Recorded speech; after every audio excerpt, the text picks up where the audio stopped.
Have you ever wondered how life can change with an unexpected encounter? In a remote corner of the vast taiga, where the wild rules supreme, a solitary man stumbles upon an injured and abandoned lynx cub. What begins as an act of compassion evolves into an unbreakable bond, where both end up saving each other in ways no one could have foreseen. This is a tale of courage, resilience, and the extraordinary connection between man and animal.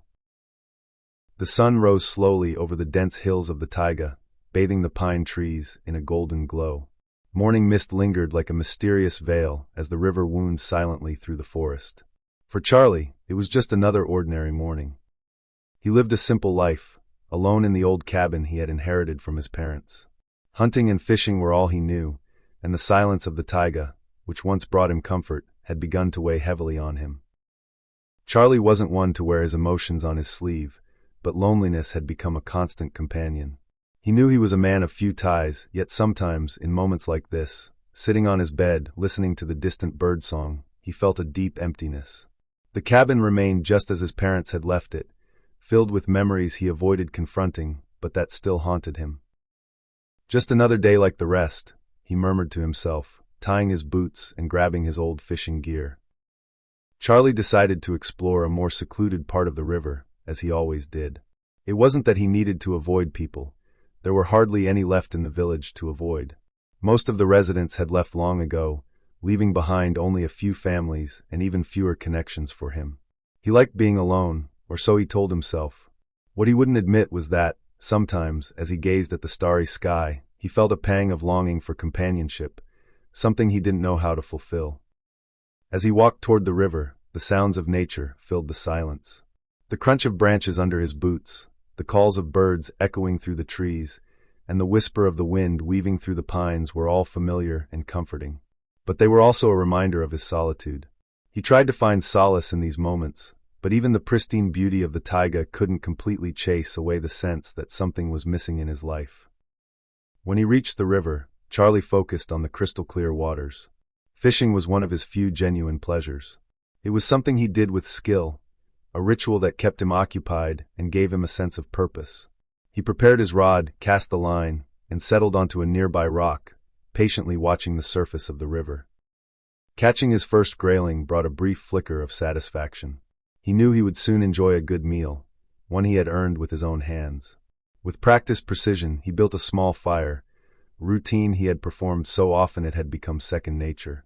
As the fish roasted over the embers, its aroma wafted irresistibly through the air. Yet even amidst the morning's tranquility, Charlie couldn't shake the emptiness that lingered in his mind. Maybe the taiga is the only place that truly understands how I feel, he thought. As the fish turned golden over the coals, he gazed around, breathing deeply in the crisp morning air. He was alone as always, but something about the forest seemed to hold the promise of change, something he couldn't quite grasp yet. The smell of roasted fish wafted gently through the taiga, mingling with the fresh aroma of vegetation dampened by the morning mist. The campfire crackled softly, breaking the profound silence of the forest. Charlie, sitting beside the embers, gazed at the tranquil river, his thoughts lost in the vastness of his solitude. Then, an unusual sound disrupted his peace, a low, raspy noise, something between a meow and a muffled whimper, coming from a nearby bush.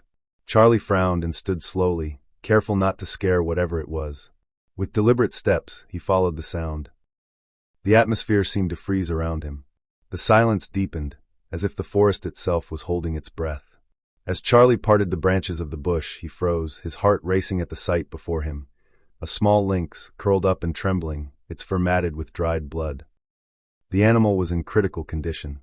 Its emaciated frame spoke of days without food, and the wounds on its nape and front paw were inflamed, covered with dirt and forest debris.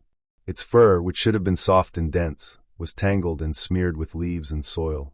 The lynx's amber eyes gleamed with fear and pain. It let out a faint sound, almost inaudible, breaking Charlie's heart. "My God, you're just a cub," Charlie whispered, crouching slowly to avoid frightening it. The lynx tried to move, but the pain was too great.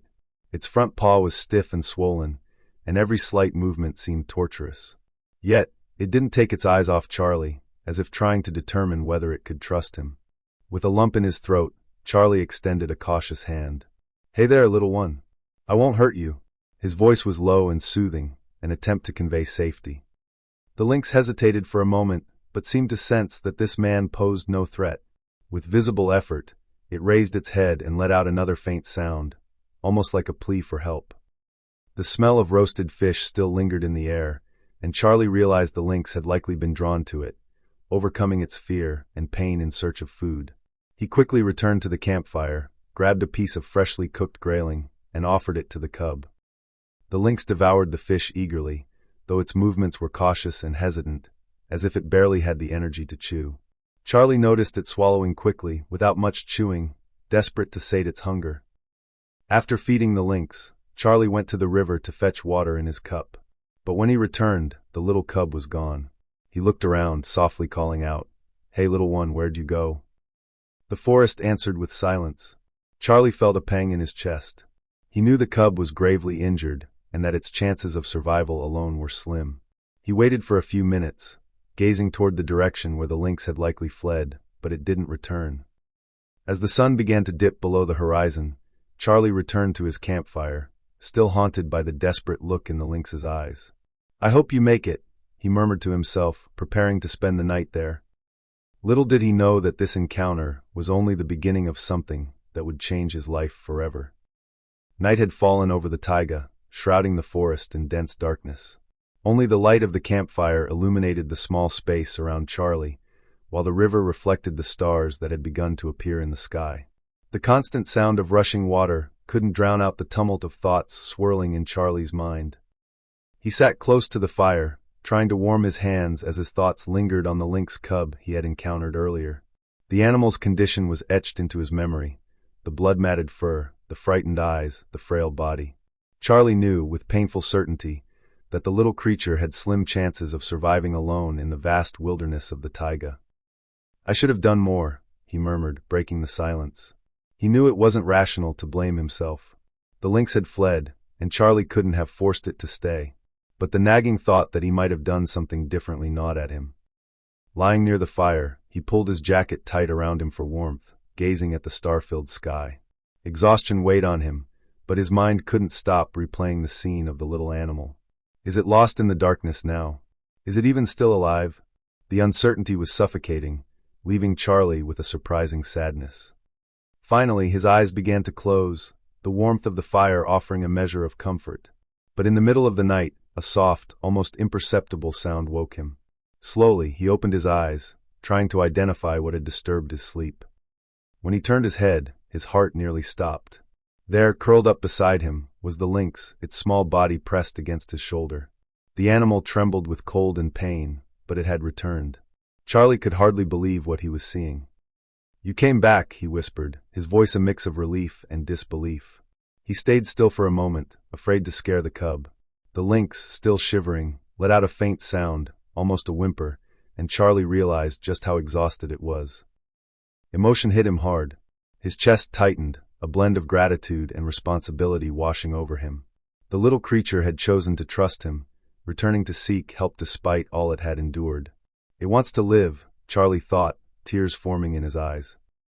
Moving slowly, Charlie reached for a blanket he had brought and gently draped it over the lynx. "You're safe now, little one," he said, his voice heavy with emotion. He could feel the animal's breathing, uneven but steady, as it sought some semblance of comfort. As dawn broke, Charlie noticed the lynx licking its injured paw frantically, whimpering softly in pain. The swelling was worse, and it was clear the cub was in agony. A sense of urgency welled up in him. He needed to help the little creature before it was too late. Carefully, Charlie wrapped the lynx in his jacket, feeling the frail body trembling in his hands. "I'm going to take you somewhere you can be cared for," he said, his voice gentle but determined. The lynx, though weak, didn't resist his touch, as if it knew it was in safe hands. As Charlie walked back to the village, the small lynx nestled against his chest. He felt something shift within him. The loneliness that had accompanied him for so long was being replaced by a new sensation: purpose. He couldn't quite explain it, but he was resolute in his decision to save this little creature who, against all odds, had chosen to trust him. And then Charlie thought, what if I call you Finn? Finn was in critical condition when Charlie brought him to Valentina, the retired doctor in the village. With every step, Charlie glanced down at the little lynx in his arms, fearing the small creature might not make it. Finn trembled with pain, his amber eyes half open, as though he was fighting to stay present. "He's going to be okay, right?" Charlie asked Valentina anxiously as she examined the cub in her small treatment room. With steady hands and a calm voice, Valentina replied, "If he's made it this far, he's a fighter. We'll do everything we can." Valentina carefully cleaned the lynx's wounds, removed the embedded pellets, and dressed them with gentle precision. Finn let out soft whimpers but didn't resist, as if understanding that these people were there to help him. Charlie stayed by his side the entire time, whispering soothing words while stroking the lynx's matted fur. "He'll need rest, food, and a lot of care," Valentina said, "but I think he's going to survive. Do you have a warm place for him to stay?" Charlie nodded, taking Finn back to his cabin. He prepared a cozy corner near the fireplace with soft blankets and bowls of food and water. During the first few days, Finn could barely move. He slept most of the time, and Charlie made sure he was comfortable. He hand-fed the lynx and spent hours by his side, watching each breath as if tending to a dear friend. Gradually, Finn began to recover. The bandages were changed regularly, and his wounds started to heal. One day, Charlie noticed Finn standing on his own, albeit shakily. It was a moment of relief and joy. "You're getting stronger, little one," he said, smiling for the first time in days. Over time, something magical happened. Finn began following Charlie around the cabin, his steps still unsteady but full of determination. He watched as Charlie prepared food, peeked out the windows when Charlie stepped outside to chop wood, and curled up at his feet when night fell. The bond between the two grew naturally, as if they had always belonged together. Charlie, once accustomed to silence and solitude, realized how Finn's presence brightened his days. The lynx brought movement and life to the cabin, filling a void that Charlie had carried for so long. One morning, as Charlie sipped coffee by the fire, Finn jumped into his lap for the first time. He curled up and began purring softly, catching Charlie off guard. "So you trust me now?" Charlie said, gently stroking Finn's soft fur. The lynx closed his eyes, relaxed, as if he had finally found his home. Their friendship deepened even further when Finn began accompanying Charlie on his walks through the taiga. Though he didn't yet have the energy of a fully healthy animal, Finn insisted on staying by Charlie's side, exploring the forest with a newfound curiosity. He followed Charlie's every step like a loyal companion, and in return, Charlie taught him the ways of the taiga, showing him the streams and safe paths. Charlie found happiness in Finn's companionship in a way he had never experienced before.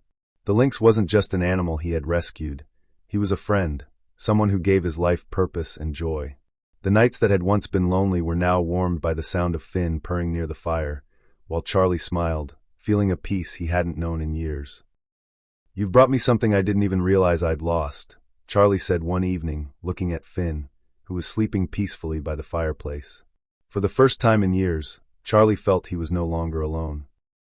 Winter descended upon the taiga with unrelenting force, bringing cutting winds and snow that blanketed the ground in a thick, unyielding cover. For Charlie, the season was always challenging, but he had learned how to endure it. Yet this winter felt harsher than any he had experienced before. On an especially frigid day, Charlie spent hours in the forest chopping firewood to stockpile for his cabin. The snow fell heavily, and the icy wind stiffened his fingers even through his gloves. He ignored the signs of exhaustion, determined to finish the task before nightfall. By the time he returned home, a faint headache and unusual fatigue had set in, but he brushed them off. The next morning, however, Charlie woke up feverish.